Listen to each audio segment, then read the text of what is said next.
Mas claro, para a gente falar sobre o mercado tradicional e trazer algumas análises gráficas desse cenário, gostaria de convidar Felipe Vella, analista de renda variável da Ativa Investimentos. Muito obrigado pela participação de hoje, é um prazer tê-lo aqui no nosso fechamento de mercado. Felipe, acho que o seu microfone está desligado.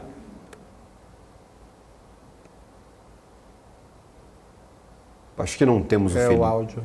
Acho que não temos o Felipe ainda, não sei se está mutado o microfone dele. A gente vai resolver o problema, daqui a pouco a gente traz o Felipe aqui à nossa conversa. David Martins, gostaria de, claro, trazer aquele grande assunto relacionado... Opa, agora temos o Felipe Vella. Por favor, Felipe, seja muito bem-vindo ao programa. Eu vou fazer aqui as introduções novamente. Agradeço imensamente por ter aceito o nosso convite. Que é isso, eu que agradeço, desculpa aí o problema com a tecnologia, né? A gente vai ficando mais velho, vai esquecendo como usar microfone, mas tudo bem. Exato, vamos lá, dia de mercado complicado. Bastante movimentado, né? Exatamente, hoje o mercado movimentado, amanhã foi protagonista, claro, nós tivemos, vou até trazer o nosso Profit Pro da Nelogica aqui para termos essa noção. Nós tivemos um mercado bem movimentado na parte da manhã, o Ibov pela manhã ganhou bastante valor, trouxe essa oscilação superior a 2%, depois conseguiu manter esse patamar, meio que lateralizou durante todo o dia. Quais as perspectivas que nós podemos ter, claro, para o nosso principal índice acionário? Durante essas últimas 2 semanas, elas foram meio malucas para o Ibovespa. Se nós trouxermos aqui também o gráfico diário, nós podemos ver que fomos testar ali os 97, 98 mil pontos, voltamos aos 100 mil pontos, agora 103, já testamos os 104 durante o dia de hoje. Parece que o Ibov está bem volátil nessas últimas semanas. O que a gente pode trazer de observações para o nosso principal índice acionário, Felipe?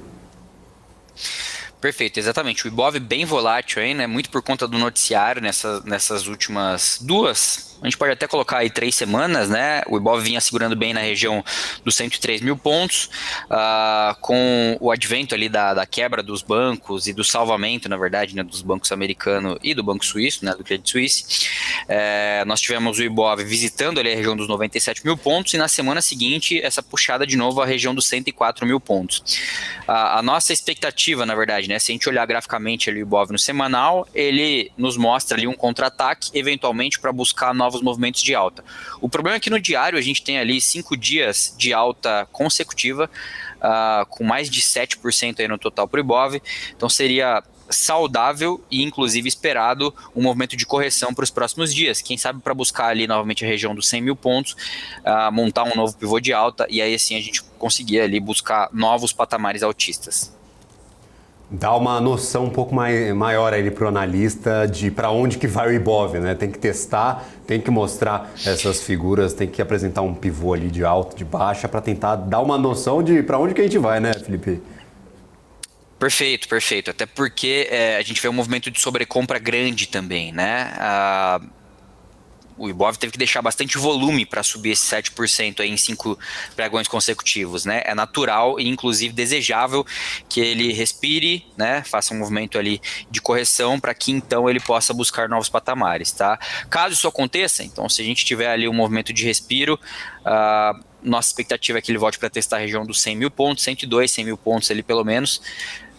Se voltar para romper aí esse 104 mil, a gente tem espaço aberto aí tranquilamente para o 107 e depois 114 mil pontos, tá? Isso para médio prazo, perfeito? Para curto prazo, de novo, correção seria saudável até a região dos 100 mil pontos, depois retestar a região dos 104 e eventualmente rompendo 107 mil pontos seria o alvo. Maravilha. O pessoal aqui no nosso chat está falando que foi o estagiário que cortou o áudio. Então, culpa do estagiário da BMC News. A gente já pesa aqui na vida do estagiário. Não tem estagiário no Switch. A gente só faz a brincadeira mesmo, né, o David Martins? Falando contigo. Por gentileza, aproveitando que hoje nós tivemos aí essa alta, né, do Ibovespa e também a queda do dólar, né? Dólar ali próximo dos 5,10. Então, até eu sempre brinco, né? O professor Cabral fala se dá para ir para Disney ou não. E aí, esse dólar, será se ele continua caindo? Será se vai para baixo dos 5? Será se faz sentido esperar? Ou será se já é um bom ponto de compra? Qual que é a visão, por gentileza? Perfeito. O dólar, ele é muito mais sensível ao cenário macro do que o cenário técnico especificamente, né? Nós temos aqui um ponto bem importante para o dólar. Toda vez que o dólar chega, pelo menos nos últimos anos aí, né, 2021, 2022, toda vez que o dólar testou a região de R$5, abaixo dos 5,10 até os R$5, 4,90, 4,95 ali, ele sofreu uma pressão compradora relevante. Tá? Então a nossa expectativa é que a partir de agora o dólar comece a ter cada vez mais um movimento comprador entrando e eventualmente ele volte a testar a região dos 5,15, 5,20, tá? Para que depois também ele eventualmente venha romper as mínimas. Né? Assim como a bolsa, esse movimento ficou um pouco esticado. Se a gente pegar o dólar no semanal, nas últimas 2 semanas ali, né, ele caiu dos 5,35 para os R$5, né, isso dá ali 28 centavos praticamente, né. De novo, assim como a bolsa seria, configuração gráfica, seria mais importante que o dólar viesse respirar perto de 5,15, 5,18 para depois romper os R$5 e eventualmente para que ele também tem aí uma definição, né, de todo esse receio que o mercado tem com expectativas de âncora fiscal, um eventual aí movimento do próprio Fed e dos policymakers do mundo afora, né, sobre possíveis novos aumentos de juros ou não, né, se eventualmente a gente começa um ciclo de corte de juros no Brasil e no mundo como um todo. Então o dólar ele é muito mais sensível a esse cenário macro como um todo, né.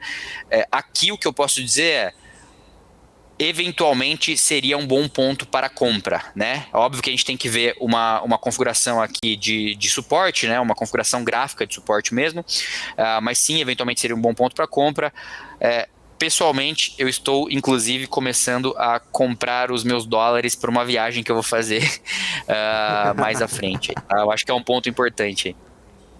Fazendo hedge para a viagem, maravilha. Exato. E aí, por exemplo, tem alguns ativos que são diretamente impactados pelo dólar, pelo sentimento ali da macroeconomia internacional, mais do que a macroeconomia aqui brasileira. Especificamente eu estou falando da China, da demanda chinesa por commodity, e claro, falando sobre Vale, que é uma companhia que tem praticamente todos os produtos ali exportados para a China. O principal cliente da Vale é a China, mais uma companhia ali que tem as dinâmicas chinesas impactando do que a dinâmica aqui para o Brasil. Felipe, especificamente para esse ativo, a gente está com muita incerteza, a gente já viu alguns relatórios falando, chegou num topo, pode vender tudo porque a gente não vai passar desse momento. Teve JP Morgan, teve algumas grandes casas aí internacionais apontando esse movimento, esse momento para Vale. Você compartilha dessa visão? A gente já cresceu muito no ativo e, claro, se quiser compartilhar os gráficos para ficar mais fácil para o pessoal entender em casa, claro, fique à vontade. Vamos lá. Então, vou compartilhar aqui o meu profit com vocês. Minha opinião, tá? E aí é uma opinião mais pensando em fundamentos do que técnica, né? Não acho que Vale chegou no seu fim de ciclo. Tecnicamente, com certeza não, tá? Vale no semanal, né? Obviamente que hoje ainda é quinta-feira, mas a gente tem aí o pregão de amanhã, né? No semanal, ela também deixa um candle aqui de contra-ataque com uma possibilidade de altas até R$ 89,00, eventualmente até 93 ali. Vale também tem o IPO, acho que é de uma das suas subsidiárias, que pode vir a acontecer em 2023, né, eventualmente o cenário melhorar. Expectativa é que Vale também corrija pelo menos até a região dos R$ 83,00 aqui, né, é também um outro papel que subiu bem aí, né, inclusive com um gap de alta no dia de hoje, o que a gente pode chamar de um gap de fuga. Espero um teste dela na região de R$ 83,00 aqui, tá? Pelo menos. Caso ela consiga romper os R$ 83,00, a gente tem caminho aberto para R$ 88,00, tá? Então a gente poderia visualizar Vale eventualmente nessa região. Eu não acho que ela vá de uma vez, tá? Assim como o Ibov, seria muito interessante que a gente visse aqui um reteste pelo menos da região de R$ 80,00 novamente, essa região aqui, tá? Então Vale poderia testar a região de R$ 83,00, voltar nos R$ 80,00 para aí sim montar um pivôzinho de alta aqui, rompendo os 83 para buscar o 88,90 ali. Maravilha, David Martins, por favor, fique à vontade. Felipe, mais um papel que assim tem muita volatilidade, pelo menos no curto prazo. Eu gostaria que você analisasse para verificar se é uma oportunidade, análise técnica, CVC, por gentileza. A CVC é um dos principais destaques do dia, inclusive, o David Martins ganhou bastante valor no dia de hoje. Perfeito, também mesma coisa, tá? Assim como o Ibov e Vale, CVC monta um candle de contra-ataque aqui no semanal, possivelmente caso ela consiga se manter aqui acima dos R$3,40, a gente pode ter uma ativação aqui, de novo, um outro papel que também é muito sensível aos noticiários, né? A gente pode ver aqui esse movimento de 40, 60 na verdade, 60% de alta, depois devolvendo praticamente todo o movimento aqui, né? Se o CVC conseguisse manter aqui acima de 3,40, a gente pode visualizar ali os R$4 pelo menos, tá? Diferente de Vale e do Ibov, CVC não está tão esticada, tá? Não é tão difícil que a gente veja esse movimento acontecendo em linha reta, tá? Para a região dos R$4 ali. Ela não precisa de um respiro aí, né? Que a gente chama de uma correção para que faça esse movimento, tá? Eventualmente, pode ser, obviamente, que a gente consiga vislumbrar uma defesa aí, né? Uma dificuldade de ultrapassar ali esses 3,40, mas o caminho de CVC está mais aberto do que Ibov e Vale, tá? Se eventualmente a gente vê aqui um pivôzinho, melhor ainda, né? Confirmando esse fundo, mas de novo, não é um papel que está esticado, teria a possibilidade sim da gente ver CVC buscando os R$4 ali no curto prazo. Maravilha, tem bastante ativo que tá no limbo aqui no dia de hoje. Na bacia das almas, né? Nossa senhora, a lanterna dos afogados aqui para o nosso Ibovespa. Tem alguns ativos até que estão fora do Ibovespa, mas perderam muito valor, continuam perdendo. E um ativo especial que toca aqui o coração de muitos que estão no nosso chat. Multilaser, o que será de Multilaser? Porque olha, o negócio foi feio no dia de ontem, mais de 30% de queda e continuou caindo no dia de hoje. Então, o que será desse ativo que, ó, se eu não me engano, está na mínima histórica aí, desde que entrou na Bolsa de Valores? Tá assim, o ativo está na mínima história. Esse papel não tem compra, tá? Diferente do Ibov, diferente de Vale, diferente de CVC, não tem compra. A gente não tem nenhum motivo ainda para vislumbrar uma defesa aqui. Um papel que está envolvido em noticiário, né? Muito difícil você pegar essa faca caindo aqui, né? Mas vemos um grande volume aqui nesses fundos. Com certeza vemos um grande volume. Mas nada nos diz que esse volume segurará o papel, né? Que isso aqui é o suficiente para que a gente veja esse papel, pelo menos respirando, né? O que a gente precisa, tá? A gente precisa que Multilaser faça um movimento aí de um pivô no fundo, né? Um N, mais ou menos algo assim, ó. Bom, vamos pegar aqui. Isso aqui, ó. Se Multilaser fizer um movimento parecido com isso, aí sim a gente pode entender que o papel ganharia novos patamares altistas, né? Aí a gente poderia ver Multilaser tranquilamente voltando a testar a região dos R$2. Por enquanto, não tem compra, papel caindo fortemente com expectativa de maiores quedas. Maravilha! Inclusive, para quem está nos acompanhando aqui, acompanha todos os dias, eu sempre levanto essa bola, sou um propagandista aqui do cuidado, da cautela, da parcimônia. Para você que está olhando para esse ativo, cara, caiu 33%, amanhã tem que disparar porque está na mínima histórica, não vai voltar. Então, cuidado, gente. Às vezes, como o Felipe fala, você pode pegar uma faca caindo. Eu já sou um pouco mais enfático, às vezes não é nem uma faca caindo, é uma motosserra a 200 km por hora. Então, cuidado para expor seu patrimônio. Principalmente papéis envolvidos em notícias, né?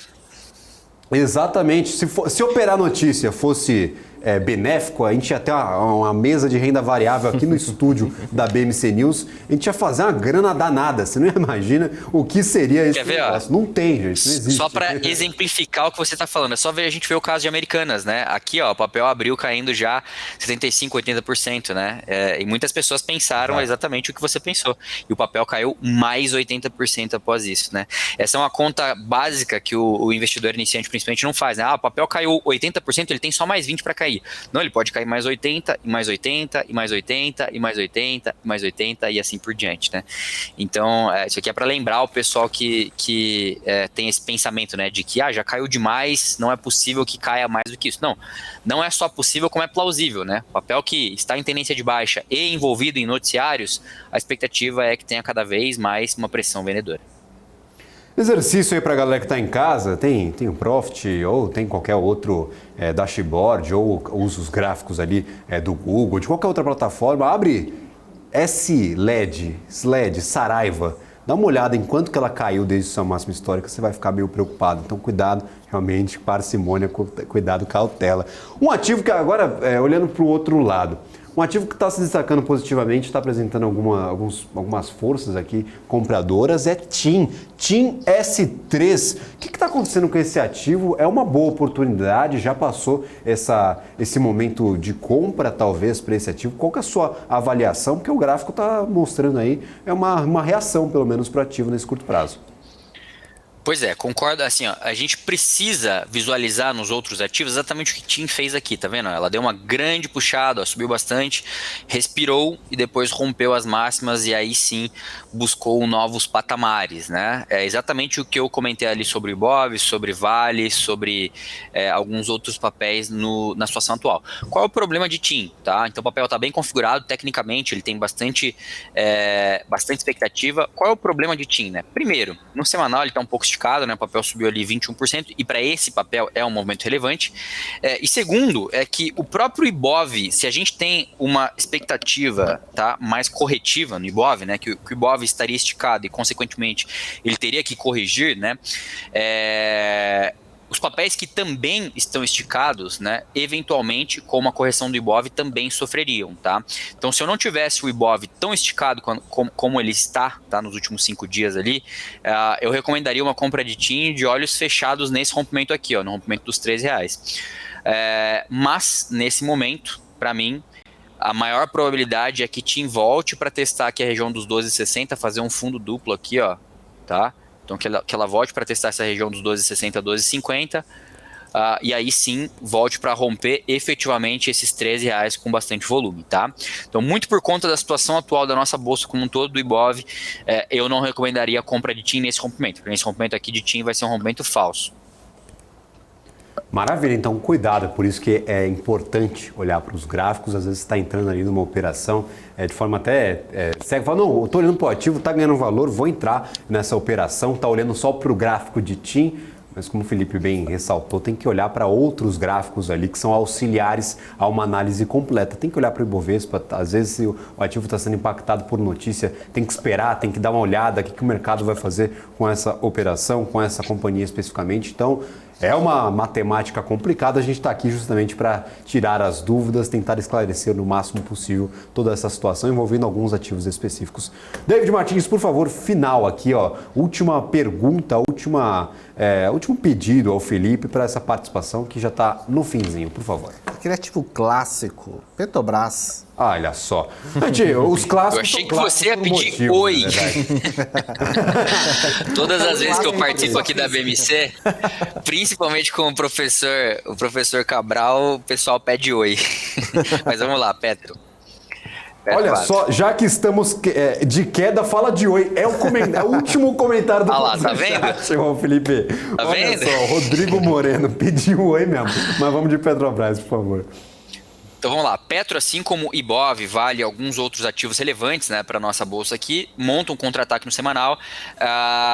Principalmente, Petro é interessante principalmente por conta da conjuntura global aí das commodities, né? É um papel que tem bastante espaço, que não está tão esticada, tá? Então no semanal, Petro teria espaço tranquilamente lá para 27, eventualmente até testar os R$28 novamente, tá? Então o alvo de Petro seria por volta desta região aqui. Né, desta região aqui.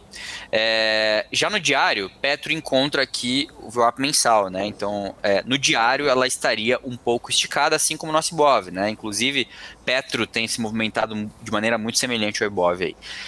Subiu 7% nos últimos 5 períodos. No diário, seria interessante que a gente visse aqui um pequeno recuo, né, saudável de Petro, quem sabe na região dos R$23,20, tá? Montando assim um novo pivôzinho de alta para romper aqui esse topinho dos 24,20, tá? O VWAP mensal aí, e aí sim a gente consiga buscar essa região dos 26, 26,50 ali, perfeito? Então, assim como o Ibov, eu espero aí um recuo, um respiro, né, uma correção saudável em Petrobras, para que aí sim a gente busque lá a região dos 26,50, R$27.